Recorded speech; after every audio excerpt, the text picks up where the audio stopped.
80% ng mga pogo na ipasara na ayon yan sa PAOK. Pagtugi sa mga guerrilla operation o small-scale pogo patuloy. Si Joshua Garcia sa sentro ng balita. Yes, Joshua. Angelique, kasabay nga ng utos ni Pangulong Ferdinand R. Marcos Jr. na tuluyang iban ang pogo sa bansa. Ibinahagi ng Presidential Anti-Organized Crime Commission ang kanilang mga napagtagumpayan nitong nakaraang taon sa programa na Bagong Pilipinas Ngayon.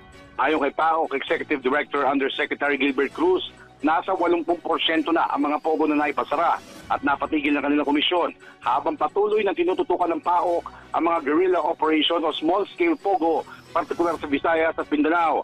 Binigyan din ng PAOK na malaking bagay ang naging utos ni Pangulong Marcos Jr. kasama ang DILG para itap o magkaroon ng koordinasyon sa mga lokal na pamahalaan para matiyak na wala ng operasyon ng pogo sa kanilang lugar. Sa tala ng PAOK, nakapagpaalis na sila ng humigit kumulang 27,000 pogo workers, katuwang naman ng Bureau of Immigration. Bagamat may mga binabantayan pa rin silang lugar na maaaring pamugaran ng maliliit na pogo, tiniyak ng PAOK na hindi na mauulit ang nangyari katulad sa Bambantarlac dahil sa mas pinaigting na koordinasyon nila sa mga LGU para madetermina ang mga red flags gaya ng pagdami ng ilang banyaga sa isang lugar o mga establishmento na bigla na lang inuupahan o inaarkila.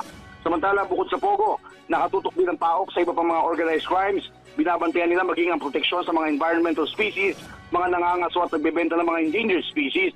Kaya din tumutulong sila sa mga kaso ng media harassment and killings at iba pang krimen gaya ng human trafficking, money laundering, scamming at iba pa. At yan muna ang mga pinakuling balita.